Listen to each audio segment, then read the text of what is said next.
반갑습니다. 오늘도 여러분께 스포츠 정보를 알려드리는 스포츠토라입니다. 구독과 좋아요는 저에게 큰 힘이 됩니다. 분석 시작 전 구독과 좋아요 한 번씩 눌러주시면 감사하겠습니다. 스포츠 분석방과 분석 최종 조합 픽은 영상의 댓글에 기재해 두었습니다. 그럼 경기 분석 시작하도록 하겠습니다. 첫 번째 경기는 에스턴 빌라와 브라이턴입니다. 에스턴 빌라는 이번 시즌 홈 경기에서 인상적인 경기력을 보여주며 상대를 효과적으로 압박하고 주도권을 쥐는데 능숙한 모습을 보이고 있습니다. 특히 중원의 안정된 점유율과 공격진의 유기적인 연계 플레이는 팀의 주요 강점으로 작용하고 있습니다. 그러나 강한 압박 중심의 경기 운영으로 체력 소모가 많아 후반부로 갈수록 집중력이 떨어지는 경향이 있다는 점은 개선이 필요한 부분입니다. 이번 경기에서도 홈팬들의 열정적인 응원을 등에 업고 공격적인 전술을 시도할 가능성이 높아 보입니다. 브라이튼은 이번 시즌 수비 조직력이 비교적 안정적이며 특히 중원에서의 점유율 싸움에 뛰어난 모습을 보이고 있습니다.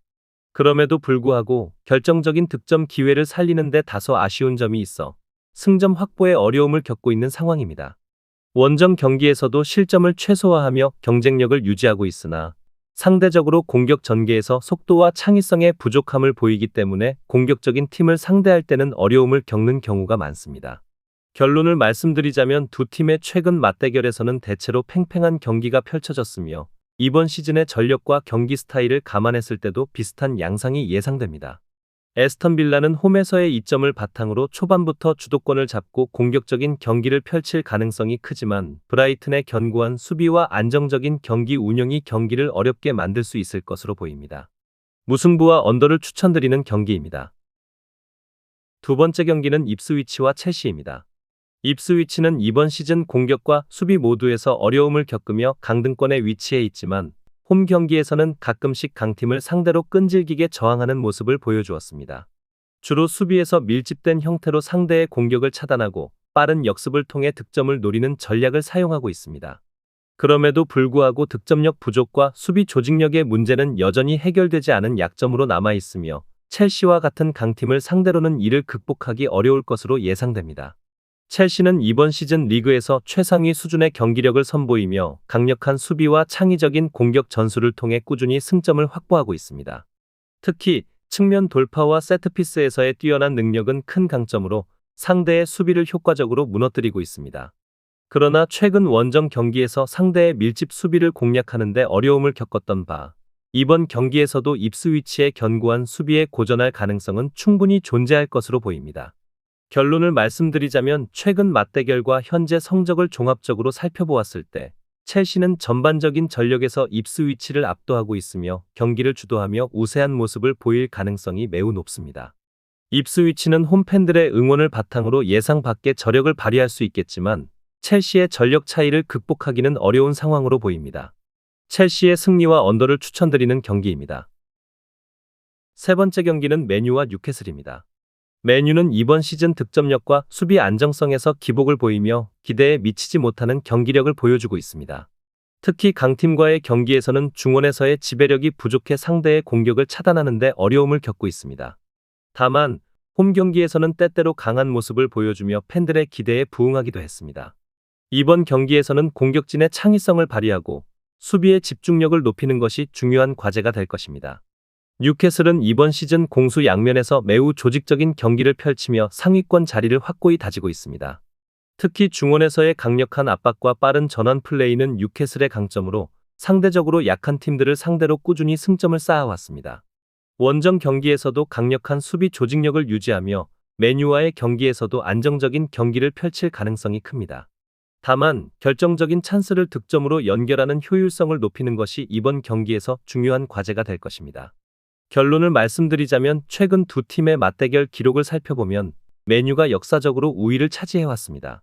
그러나 이번 시즌의 흐름을 고려할 때 뉴캐슬은 더욱 안정적이고 효율적인 경기력을 보여주고 있습니다.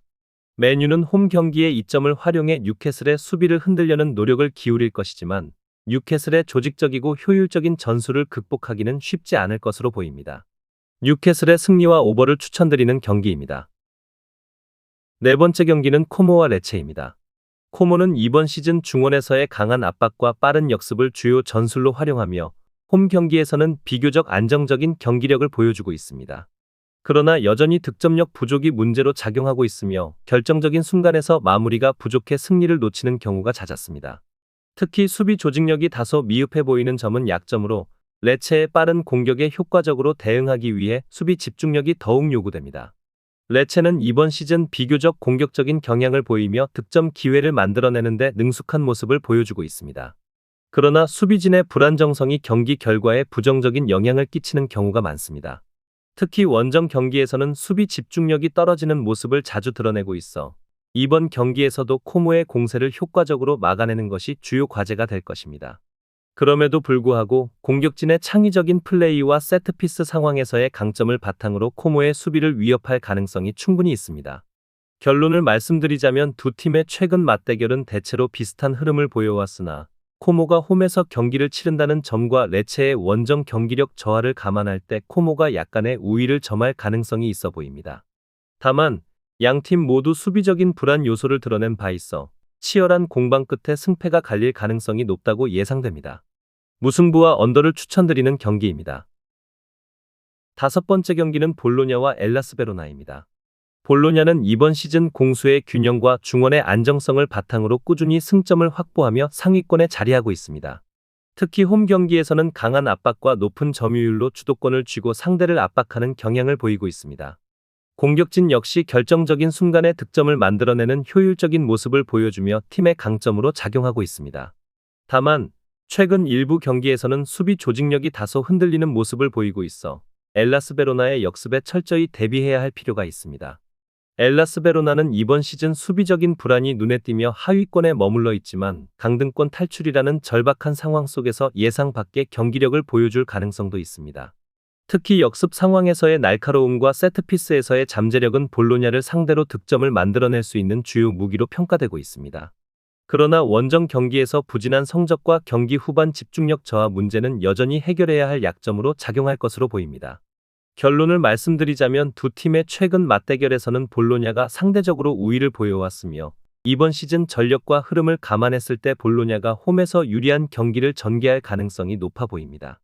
엘라스 베로나는 밀집 수비와 빠른 역습을 통해 저항하려는 전략을 펼칠 것으로 예상되지만 볼로냐의 안정된 경기 운영을 효과적으로 차단하기는 쉽지 않을 것으로 보입니다.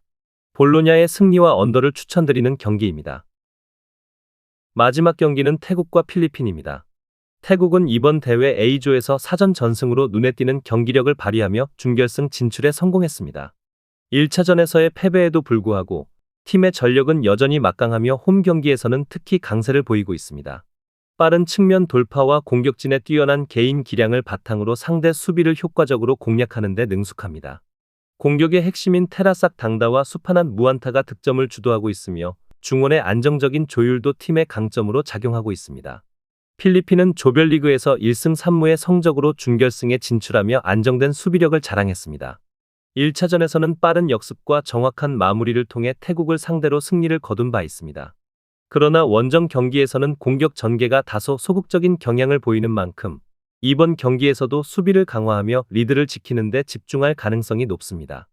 마르틴과 레이스는 중원에서 수비와 공격 전환의 핵심 역할을 수행하며 팀의 중심을 잡아주고 있습니다.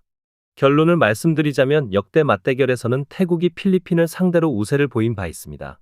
그러나 이번 1차전에서는 필리핀이 승리하며 태국의 우위를 흔들었습니다. 태국은 홈 경기의 이점을 최대한 활용하여 초반부터 공격적으로 나서고 높은 점유율을 바탕으로 경기를 주도하려 할 것으로 보입니다. 반면 필리핀은 수비를 한층 더 견고히 하면서 날카로운 역습을 통해 추가 득점을 노릴 가능성이 있습니다. 태국이 전력 면에서 우위를 점하고 있지만 필리핀의 단단한 수비는 여전히 주목해야 할 변수입니다. 태국의 승리와 언더를 추천드리는 경기입니다. 더 다양한 경기에 대한 세부적인 분석이 궁금하시다면 영상 하단의 댓글을 확인해 주시면 되겠습니다. 스포츠 토토를 처음 접해서 어떻게 해야 할지 모르시는 분, 스포츠 토토를 좋아하시지만 적중률이 낮아 고민이 많으신 분, 경기 시작 전 분석 자료 확인은 필수이며 가장 중요한 정보력이 수익의 80% 이상 차지하고 있습니다. 주저없이 유튜브 여러 전문가의 도움을 받아보시길 바랍니다. 수익을 위해 이상한 곳에 가입비 내고 돈 날리지 마시고 유튜브에서 여러 영상들을 참고하여 베팅하시는 걸 추천드립니다. 오늘도 영상 시청해 주셔서 감사드리고 건승하는 하루 되시길 바랍니다.